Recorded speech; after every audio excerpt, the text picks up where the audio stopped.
In today's video, you'll learn about the current state of corporate citizenship. We discuss why employee engagement may not be the best way for companies to help nonprofits and communities, but we explore other ways companies can make a difference. Let's make a social impact. Hi everyone, I'm Carl. Welcome to the Social Impact Show, a channel where you get the latest strategies and tips to help you scale and grow your CSR and goodness programs. So today my guest is Matt Gantz, who is a founder and consultant at Evo Advisors, a CSR consulting firm. Thank you very much, Matt, for joining us today. Thank you, Carl, for having me. I really appreciate it. So Matt, the topic we're going to discuss today is corporate citizenship. And, before we delve into, all the specifics, in your opinion, what is the state of corporate citizenship today? Sure. As it relates to community investment and engagement, right, by corporations who are using conventional CSR strategies, right? I would say these days, corporate citizenship is done via a mix of like old engagement models, right? Old engagement like one-off, once a year volunteerism, cleaning up a playground or other site, building a shed, packing meals, or other activities that are kind of done in conjunction with your cause-related calendar. But also more modern approaches such as skills-based volunteerism, right? Both, in this most general form, take up about the same amount of time, right? An afternoon or a full day. One involves a busload of employees in the same colored shirts descending on your campus, right? And the other kind of involves online engagements where a team of skilled volunteers, will work with their nonprofit counterparts over a day to create things such as technical migrations and marketing plans. This is usually done via a consultant like Common Impact or Life Science Cares or something, but skills-based volunteering, the modern approach, can kind of run anywhere from flash consultancies that create documentation, right, and consequently more work for a nonprofit, to like a series of subsequent engagements that involve implementation. Just saying that not all skills-based volunteering programs are created equal. And before I become too critical, I do want to acknowledge there are the gold standards of these types of engagements, right? Google.org, Google's philanthropic arm. They have tiered volunteering programs from like the hearts and hands of like getting on site to pack meals, to short-term skills-based engagements, to 6-month sabbaticals on site with a nonprofit. And they're not the only ones. Other companies will allow employees who've been with them for 5 years or something to take a 3-month sabbatical. So that's the engagement piece.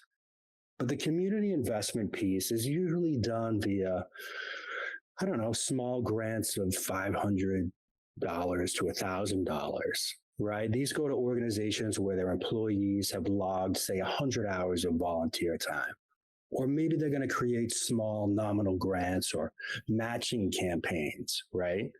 Made by the company. And then other investment really comes via tools that companies use, such as Groundswell, which is this, app where you can find vetted nonprofits and that you care about, learn about them and donate, even make recurring donations, via this tool uses a tax advantage donor advised funds.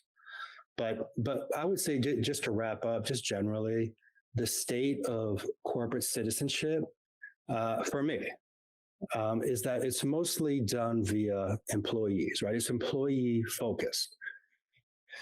And when I say that, I say it's one-dimensional, right? They're using one dimension of their power, their employees, to support communities, right? And some of these hearts and hands, these old engagement models, these efforts kind of can be performative and end up for company newsletters.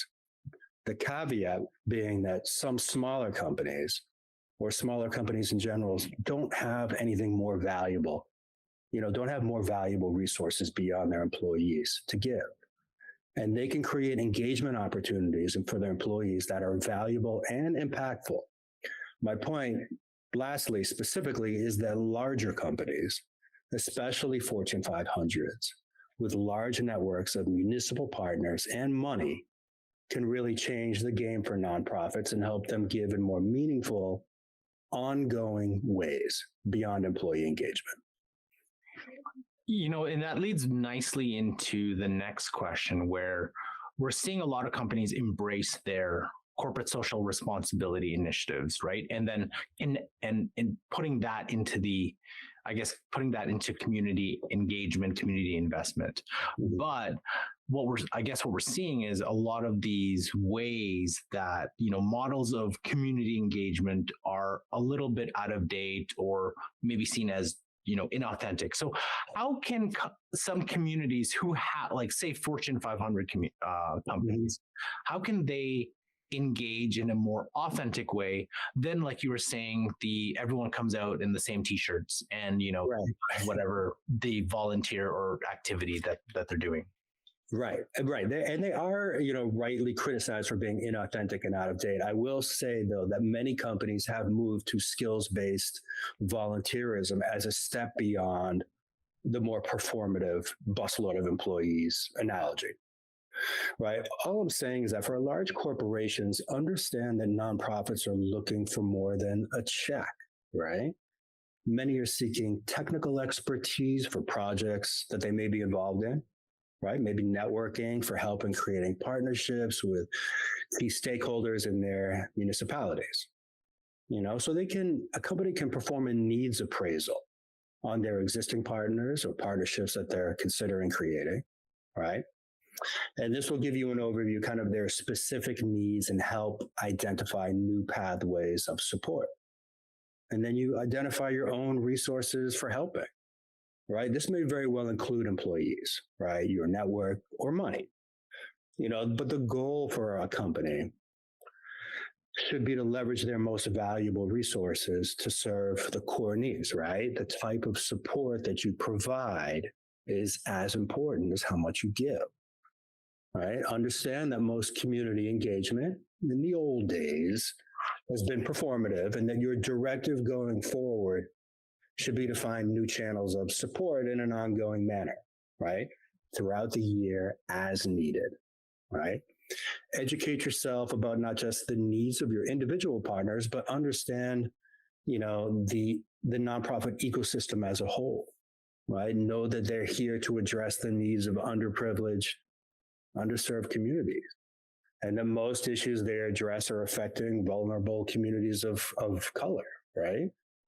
And that's because of the failures of institutions like, say the EPA, right? As an example, right? To fully protect environmental justice communities, right? Nonprofits exist to advocate for those who can't do it for themselves. So your CSR efforts should exist to help nonprofits in the pursuit of this goal, right? Corporations are a new player, right? Alongside traditional funders to help nonprofits achieve their goals, right? We are not frontline workers, right? They are frontline workers, not us. Like, our goal is funding and offering our most valuable resources that are commensurate with our power, okay? So if the biggest challenge is funding and this hamster wheel that nonprofits are on, that is burdensome and takes a long time and has gaps and generates a lot of restricted funding, this is the juncture where corporations can come in and help the most.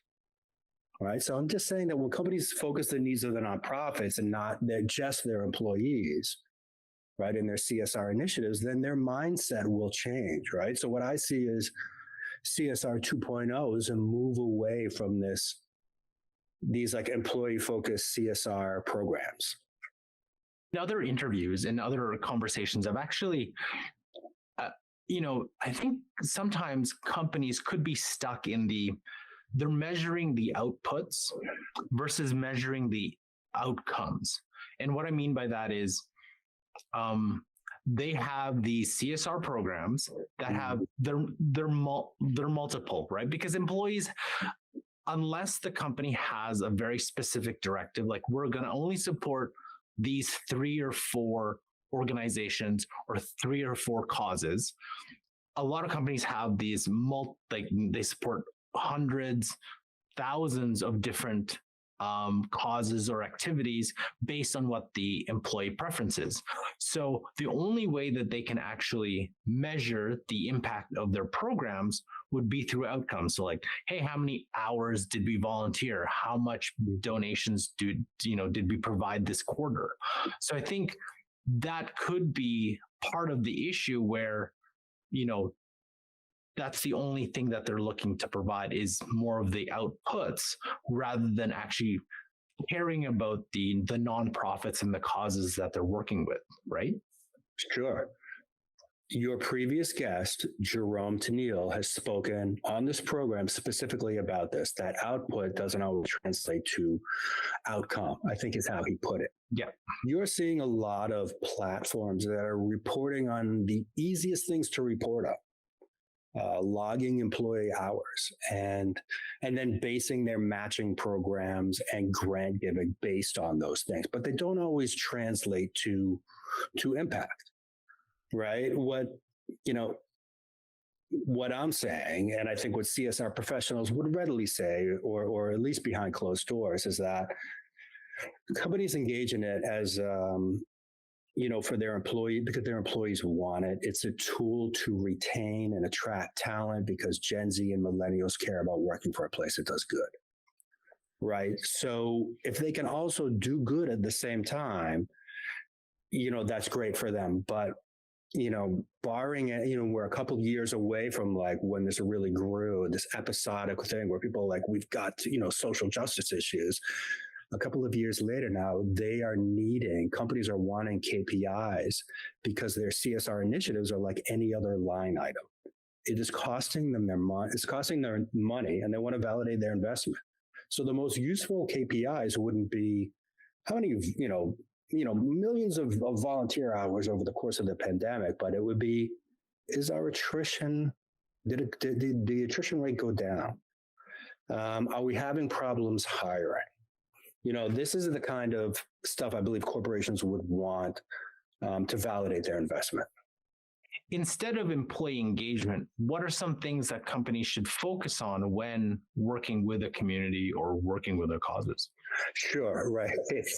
I told myself before this that I didn't want to be too critical of employee engagement because they do have a lot to offer a nonprofit, and because smaller companies may not have much more. I'm just saying that by focusing on a nonprofit's core needs, you're bound to find things that employees may not be able to help with, right? Larger companies with public affairs departments or government relations departments that have municipal partners in the community are particularly well suited to help get a nonprofit those connections, new partners, people with large platforms to amplify their message and get them in the room,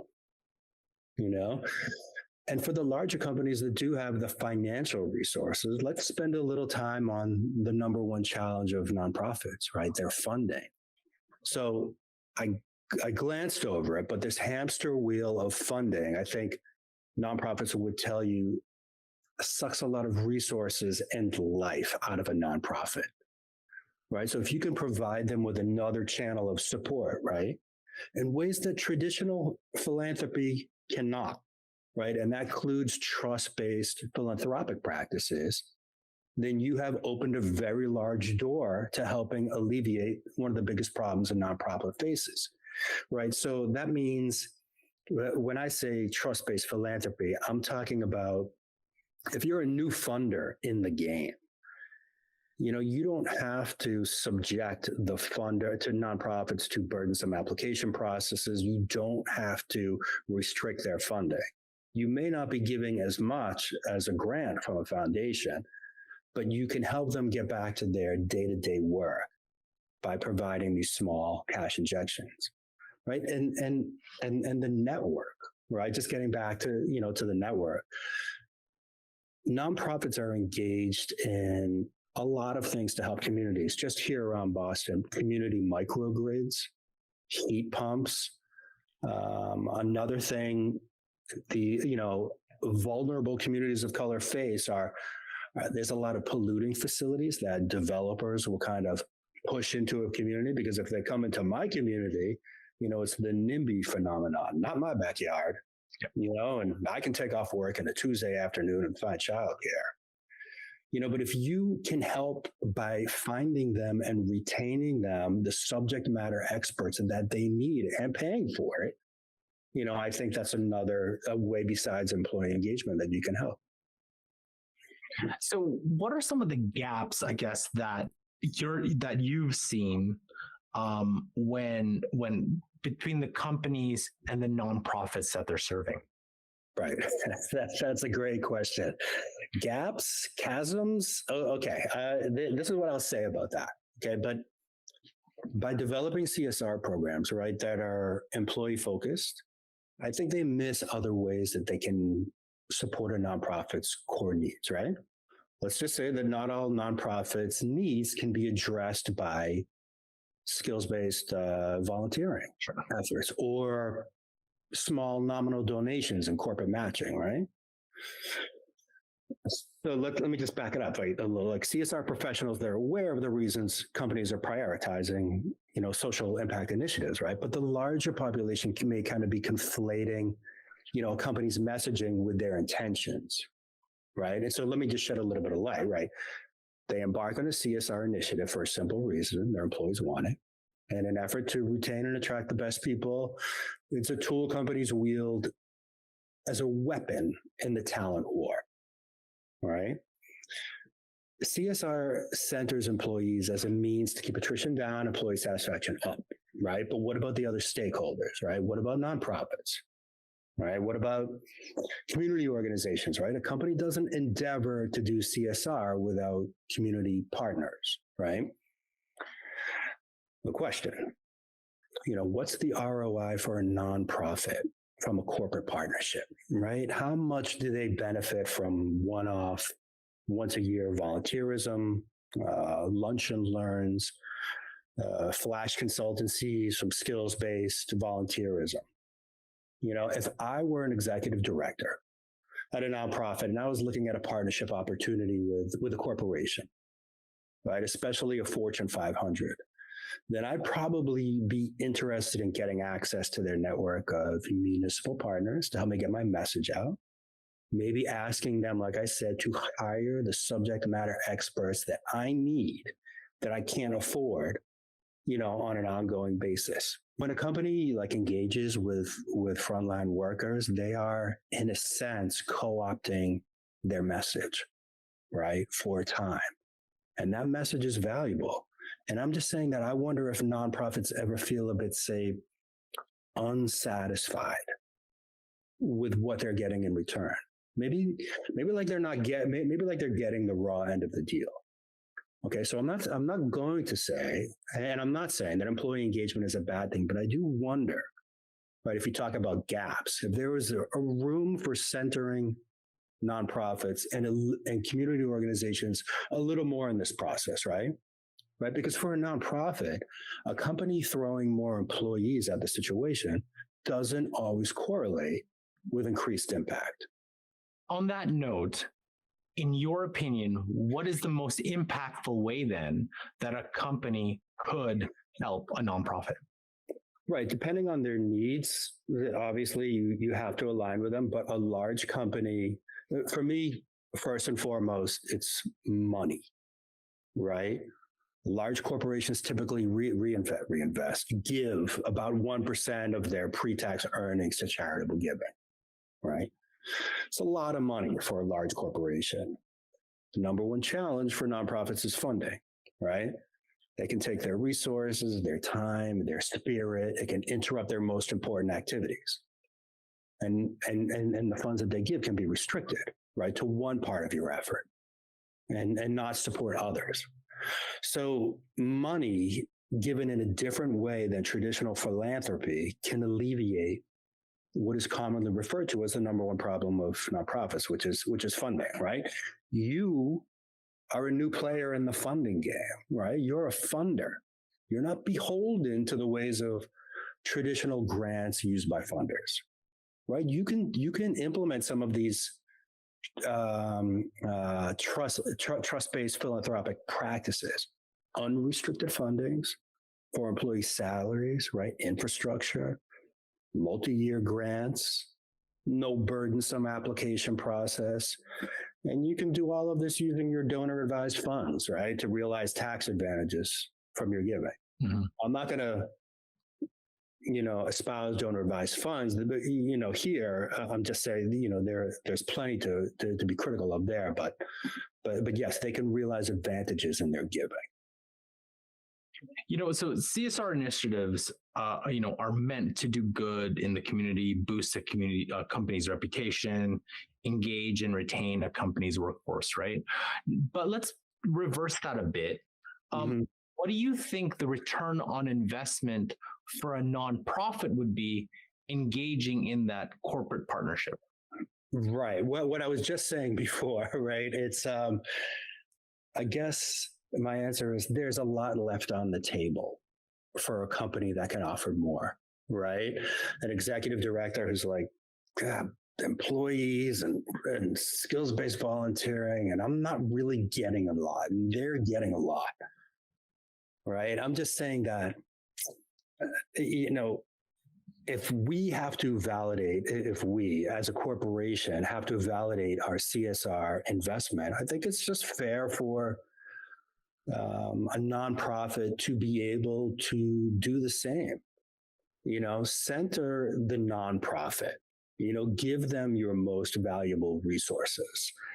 I think that's really what I think, because I think that nonprofits are really getting the raw end of the deal with corporations, with most, not all. Do you think, though, that probably stems from maybe that first initial contact or first engagement between a nonprofit and a company where, they're having the conversation, and maybe the company has they are basing their conversation on, the CSR goals or social impact goals, D&I goals, ESG goals that they have to meet. So they're coming at it like, well, we have to meet these goals. So these are the type of things, employee engagement, that we want to help you with. And a nonprofit would be like, well, we don't necessarily need skills-based volunteering. That's great, but we'll take it anyway because we'd rather have it than not. But I think maybe it's at the beginning where a nonprofit would be like, well, actually, we would love if you can provide this, not necessarily a skills-based volunteering help that you may, provide. Could that be part of the cause? Of course. Yeah, you're right. I mean, listen, you want to, employees care about working for a place that does good, right? But maybe not all employees want to volunteer. I would say that given the choice, I would say an employee might care about working for an organization that gives in a way that's commensurate with their power. But you can achieve the DEI is a separate issue, right? It overlaps obviously with CSR, but you can measure your DEI initiatives a lot more easily than your CSR, right? By looking at the diversity of your workforce. DEI will certainly bring you out into the community at some point, but CSR is hard. I would say if your, a CSR initiative's goals are to boost their reputation by doing good and keeping their attrition rate down and attracting new talent, you can achieve those goals without having to do employee engagement, right? If increased volunteer hours were interfering with productivity, these initiatives would fall by the wayside. You can do good in the community with less effort and less time for your employees by leveraging some of your other resources. I understand. I think you and I had spoken about it about a week ago, where we're just like, yeah, CSR 1.0 has got this and that, but what do you think CSR 2.0 is going to look like? So, and maybe you've answered this already. What are some non-financial resources a company can provide to a nonprofit? Because like you mentioned, employee engagement or donations.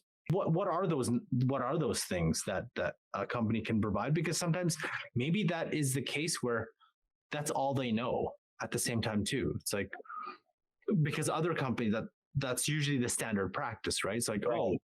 Either employee engagement or donations. Like, what are some of the things that that could spark some like creativity from companies? Right. I would simply say network, right? And so in the same way that a consultancy might come in and be like, we're going to run a skills-based volunteer efforts. This is our nonprofit. They need to migrate some databases and do this. And we're going to go find some people in the company that kind of do that and want to volunteer. You could go in and be like, okay, who's got, high level connections, in a community? I mean, think about it. Think about it from an emerging nonprofit's needs, right? They're small, right? Maybe they're living with the effects of, on the front lines of environmental hazards, co-located in industrial communities, dealing with flooding. Their work is great. They're new, right? And their work is great, and their work is important. What do they need?